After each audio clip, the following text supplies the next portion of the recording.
À l'âge de 8 ans, mes parents impitoyables m'ont crié dessus et m'ont chassé de la maison. Ils favorisaient toujours mon jeune frère, ce qui me donnait l'impression de ne pas être à ma place. J'errais dans les rues sombres, effrayée et seule, quand soudain une femme bienveillante s'est approchée de moi et m'a recueillie. 15 ans plus tard, je suis devenue une femme prospère. Lorsque mes parents sont revenus dans ma vie, j'étais prête à réagir différemment et à tout changer. Ayant grandi dans une famille aisée à Austin, au Texas, je me suis souvent sentie comme une ombre dans ma propre maison. Mes parents, M et Madame A, étaient des avocats très puissants qui semblaient s'épanouir dans leur statut et leur succès. Ils idolâtraient mon jeune frère, Max, qui excellait dans les études et s'attiraient leurs louanges sans effort. En revanche, j'avais du mal à répondre à leurs attentes élevées, me sentant constamment négligée et maltraitée. Quels que soient mes efforts, ils n'étaient jamais suffisants pour mériter leur approbation. Je ne me doutais pas alors que mon parcours prendrait un tournant décisif grâce à ma tante, Nancy. Je m'appelle Lily. À l'âge de 8 ans, tout a basculé. Je venais de rentrer de l'école, mon cœur battait la chamade en pensant aux résultats de mes derniers examens. J'avais travaillé dur, mais je n'avais toujours pas obtenu la note que mes parents voulaient. Ce soir-là, j'ai entendu leur voix s'élever dans le salon. Elle est décevante, a crié ma mère. Nous lui avons donné toutes les chances, et qu'avons-nous en retour? Je suis restée figée devant la porte de ma chambre, les larmes coulant sur mes joues. Pourquoi ne comprends-tu pas? J'essaie. Je voulais crier, mais les mots restaient coincés dans ma gorge. Ce soir-là, après le dîner, ils m'ont fait face. Lily, on ne peut pas continuer comme ça. Il faut que tu te reprennes en main. Sinon tu devras trouver un autre endroit où vivre. Dit froidement mon père. J'ai cru à une plaisanterie, mais son expression était grave. Tu n'es pas à la hauteur de ton potentiel. Où irai-je? Murmurai-je, terrifié. Je l'ai compris, a-t-il répondu. Ce fut la goutte d'eau qui fit déborder le vase, mon cœur battant la chamade. J'ai fait un petit sac et j'ai quitté la maison, sachant que je n'avais nulle part où aller.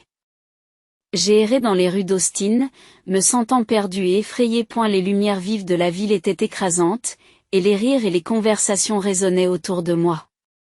Je me sentais complètement seule, un étranger dans un endroit qui aurait dû être ma maison. Les heures ont passé et le désespoir s'est installé. Alors que je pensais que tout espoir était perdu, j'ai vu un visage familier. Nancy, ma tante, se tenait devant moi. Lily, que fais-tu ici? M'a-t-elle demandé, l'inquiétude se dessinant sur son visage. Je ne savais pas où aller. J'avoue. La voix tremblante. Sans hésiter, elle m'entoura de ses bras. Viens avec moi, dit-elle doucement. Tu es en sécurité maintenant. Nancy avait 40 ans, elle était gérante d'un restaurant et avait un grand cœur. Elle avait toujours été mon refuge, la seule à croire en moi. Je l'ai suivie jusqu'à son modeste appartement, sentant une lueur d'espoir renaître en moi. En nous installant, elle m'a préparé un bol de soupe chaude. Je m'inquiétais tellement pour toi, dit-elle d'une voix apaisante. Tu peux rester avec moi aussi longtemps que tu en auras besoin. Vivre avec Nancy a transformé ma vie. Elle a comblé le vide émotionnel laissé par mes parents. Tu es intelligente, Lily. Tu peux faire tout ce que tu veux, m'a-t-elle encouragée. Avec son soutien, j'ai commencé à exceller à l'école. J'étudiais plus dur que jamais, poussé par le désir de prouver que j'étais capable de réussir. Max, quant à lui, se débattait sous le poids des attentes de nos parents. Je voyais bien qu'il en souffrait. Un soir, je l'ai trouvé dans notre ancien quartier, assis sur les marches de la maison familiale, en train de gratter sa guitare. Ça va? Je lui ai demandé, en m'asseyant à côté de lui. Il m'a répondu, les sourcils froncés, qu'il réfléchissait. Maman et papa veulent que je suive leur voie, mais je veux faire de la musique. J'ai l'impression qu'ils ne se soucient même pas de ce que je veux. Je comprends. J'ai dit, sentant la douleur de notre lutte commune. Tu dois suivre ta passion, Max. Mais ils vont être furieux, soupire-t-il en regardant sa guitare. Il est peut-être temps de te défendre. Je l'ai encouragé, en me rappelant mon propre parcours. Au fil des semaines, je me suis épanouie sous les soins de Nancy, mais le fossé entre Max et nos parents s'est creusé. Ils ont découvert qu'il s'était inscrit dans une école d'art du spectacle, et l'explosion qui a suivi est quelque chose que je n'oublierai jamais. Un soir, en rentrant de l'école, j'ai trouvé nos parents en pleine dispute avec Max. « Tu es en train de gâcher ta vie !» cria monsieur, le visage rouge de colère. « Non, papa. Je fais ce que j'aime. » Max se défend, sa voix s'élève. Ce n'est pas comme ça qu'on t'a élevé. Tu gâches ton potentiel. Madame a ajouté que son ton était dur. Je suis entrée dans le salon, le cœur battant la chamade. Ce n'est pas juste. Il a le droit de choisir sa propre voie. J'ai crié, sentant une poussée d'adrénaline. Reste en dehors de ça, Lily, aboya mon père. Tu as déjà fait assez de dégâts. Ce moment a renforcé la distance qui s'était creusée entre nous. J'y regardais Max tenir bon, mais il était clair que le contrôle de nos parents sur nos vies était étouffant. Cette confrontation a marqué un tournant, non seulement pour Max, mais aussi pour moi. Alors que je m'installais dans la vie avec Nancy, j'ai ressenti un nouveau sentiment d'espoir. Elle est devenue mon roc, m'encourageant toujours et me rappelant ma valeur.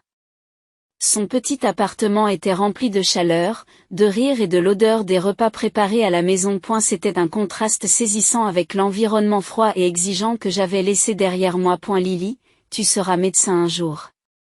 Je le sais, disait souvent Nancy en m'aidant dans mes études, tu as le cœur à ça.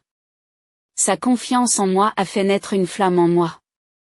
Je me suis jetée à corps perdu dans mes études, déterminée à exceller. L'école est devenue mon sanctuaire, un endroit où je pouvais échapper aux souvenirs obsédants de mon enfance. Je travaillais sans relâche, cherchant à obtenir de bonnes notes, animée par le désir de prouver ma valeur, non seulement à moi-même, mais aussi à mes parents. Tandis que je m'épanouissais sur le plan scolaire, je pensais souvent à Max. Il vivait toujours sous le toit de nos parents et je m'inquiétais pour lui. Un jour, j'ai décidé de l'appeler. Comment ça va ? Ai-je demandé en essayant d'avoir l'air joyeux. C'est la même chose, tu sais ? Maman et papa ne comprennent pas, a-t-il répondu, la voix lourde de frustration. Ils pensent que je vais changer d'avis et faire du droit comme eux. Mais tu ne le feras pas, lui dis-je fermement. Tu as trop de talent pour cela. Tu dois suivre ta passion. J'y sais, mais c'est difficile quand il me pousse à le faire, admet Max. J'aimerais pouvoir m'échapper comme tu l'as fait. Peut-être que tu peux, ai-je suggéré, sentant une bouffée d'inspiration. Tu pourrais rester avec Nancy et moi pendant un certain temps. Cela pourrait t'aider à comprendre les choses. Oui, peut-être, a-t-il dit, mais je pouvais entendre l'incertitude dans sa voix. Au fil des mois, ma volonté de devenir médecin a porté ses fruits. J'ai obtenu mon diplôme de fin d'études secondaires avec mention et j'ai reçu une bourse d'études dans une université prestigieuse. Lorsque j'ai reçu ma lettre d'admission, j'ai bondi d'excitation en la serrant très fort. J'ai réussi, Nancy.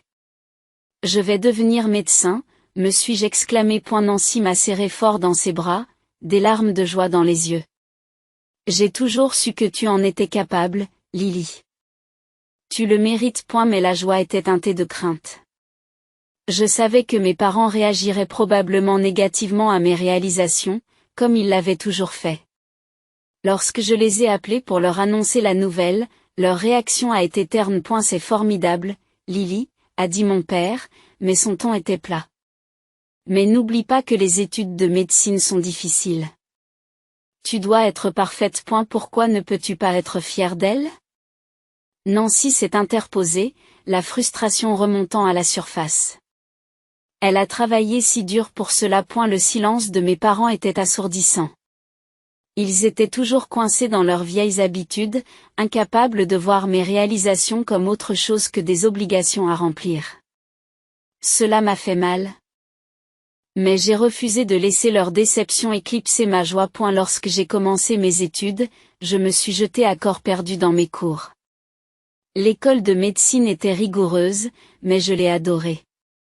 Les connaissances que j'ai acquises ont alimenté ma passion, et j'ai prospéré grâce aux défis que j'ai relevés. Les soirées passées à étudier étaient souvent accompagnées de messages de Max, qui essayait de trouver sa propre voie. Je viens de terminer une autre chanson. M'a-t-il envoyé un soir. Elle parle de se libérer des attentes. J'ai hâte de l'entendre. J'ai répondu, fier de lui. J'espérais qu'il trouverait le courage de poursuivre ses rêves. Alors que j'avançais dans mes études, mes parents ont de nouveau tenté de me tendre la main, mais leur motivation ne semblait pas sincère. Ils m'ont envoyé un courriel dans lequel ils me suggéraient d'envisager plutôt des études de droit. Nous te proposons de t'aider à payer les frais de scolarité. Lily. Pense à ce qu'un diplôme de droit pourrait signifier pour ton avenir, m'ont-ils écrit. J'ai senti la colère bouillir en moi. Le métier d'avocat ne m'intéresse pas. J'ai crié sur l'écran de mon ordinateur. Je veux être médecin. Nancy m'a trouvé dans cet état un après-midi. Qu'est-ce qui ne va pas, m'a-t-elle demandé, l'inquiétude dans les yeux. Ils pensent que je devrais tout laisser tomber et suivre leur voie. J'ai répondu, la frustration débordant. C'est comme s'ils ne pouvaient pas accepter qui je suis vraiment. Lily, tu es forte, dit Nancy avec douceur. Tu es allée si loin. Ne laisse pas leurs attentes te tirer vers le bas. Ces paroles m'ont rappelé mon objectif. J'étais déterminée à me libérer des chaînes de mon passé et à poursuivre ma passion en aidant les enfants. En me plongeant dans mes études, j'ai trouvé un sentiment d'appartenance et d'épanouissement que je n'avais jamais connu auparavant. Mais les ombres de mon enfance étaient toujours là. Tapis juste sous la surface. Je m'en étais sortie physiquement, mais émotionnellement. Les cicatrices étaient profondes. Je n'arrivais pas à me débarrasser du sentiment que mes parents ne m'accepteraient jamais vraiment.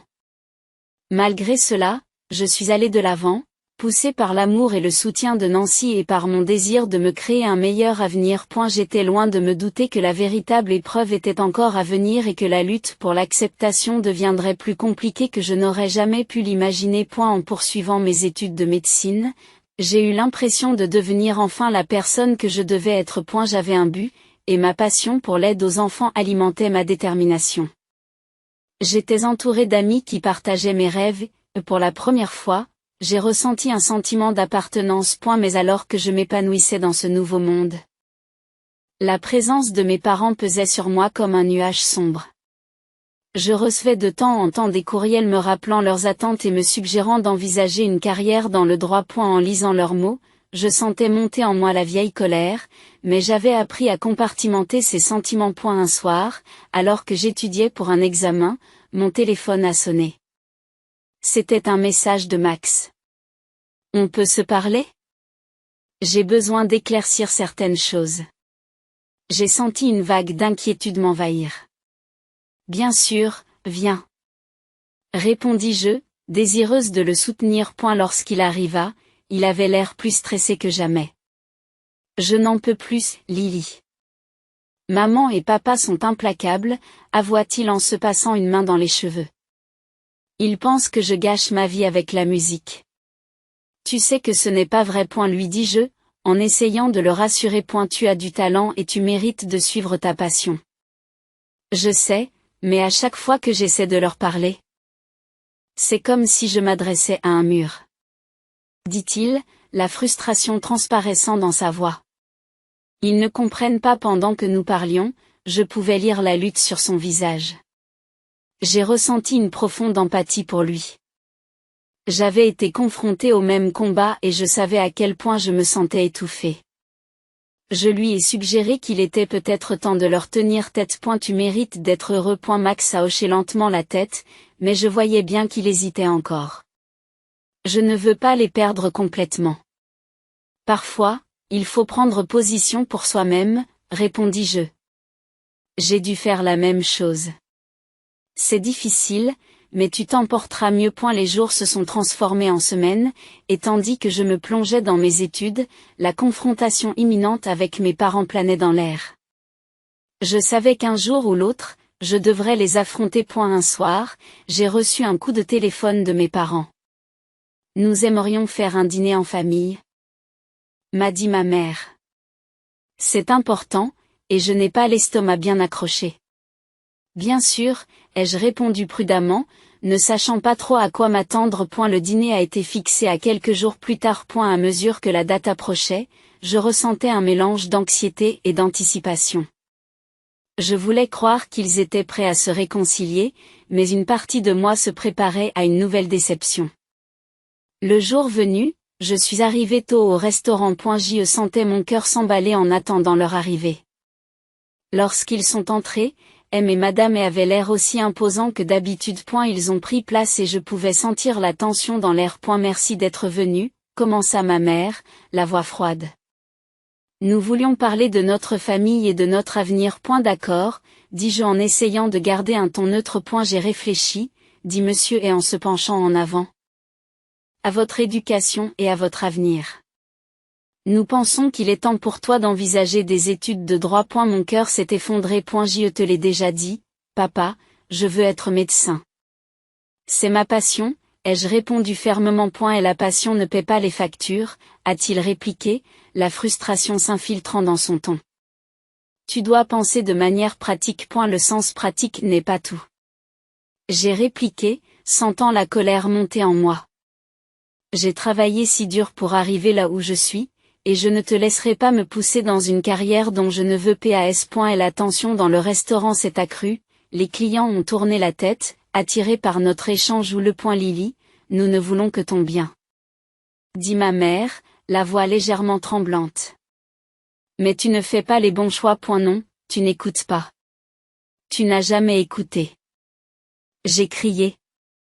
Incapable de contenir mes émotions.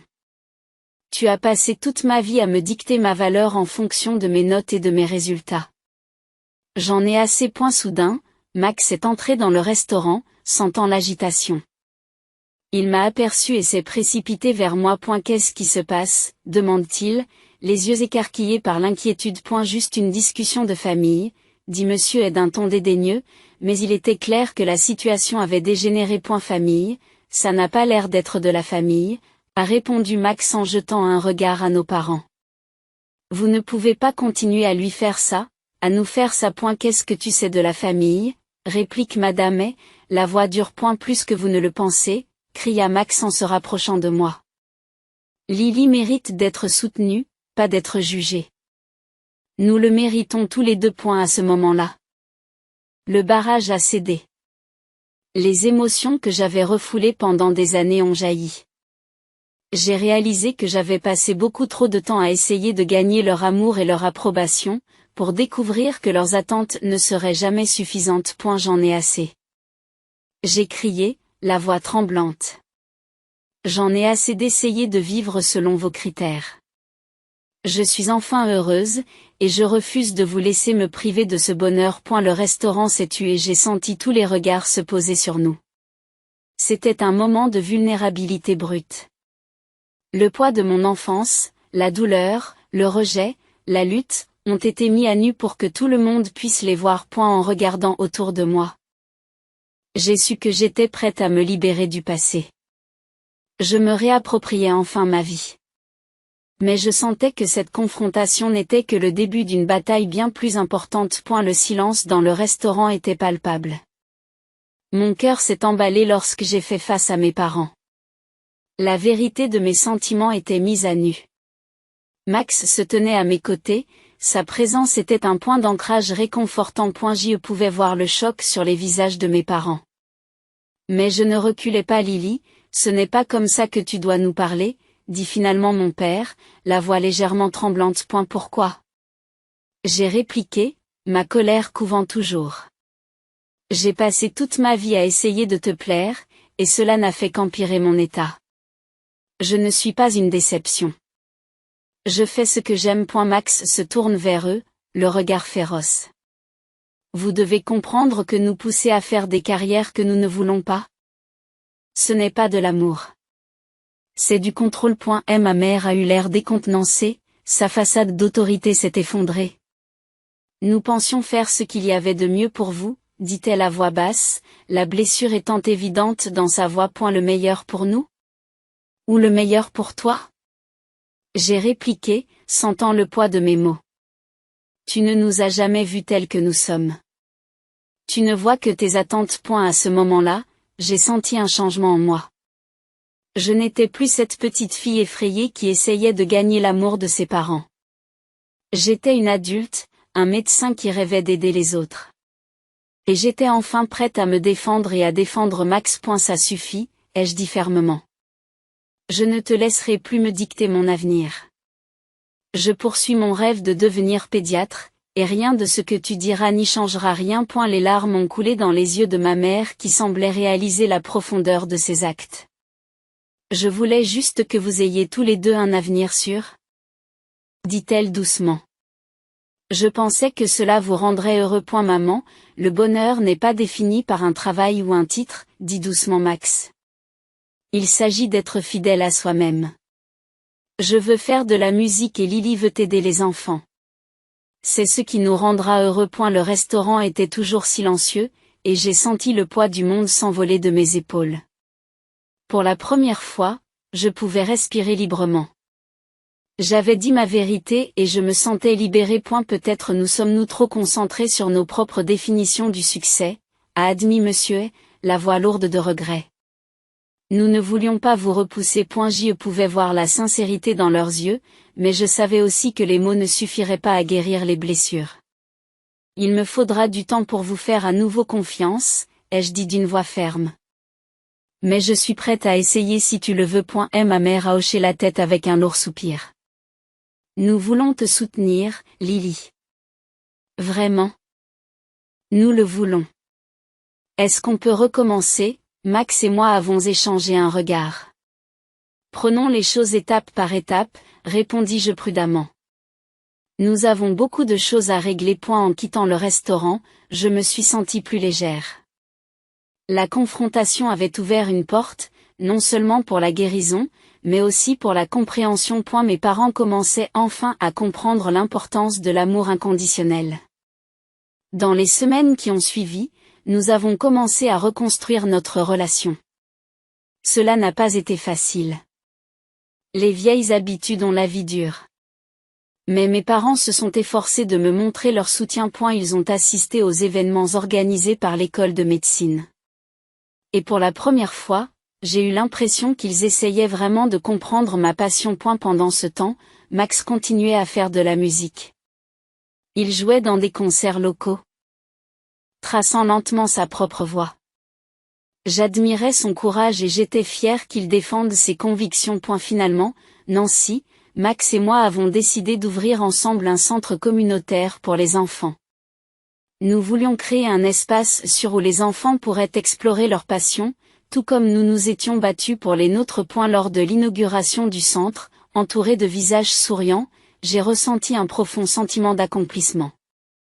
J'avais parcouru un long chemin, passant d'une jeune fille effrayée qui cherchait à se faire approuver à une femme qui a embrassé ses rêves et s'est battue pour sa famille. Mon parcours m'avait appris que l'amour ne consiste pas à répondre à des attentes. Il s'agit de se soutenir les uns les autres dans ce que nous sommes vraiment. Et cette leçon valait la peine d'être partagée.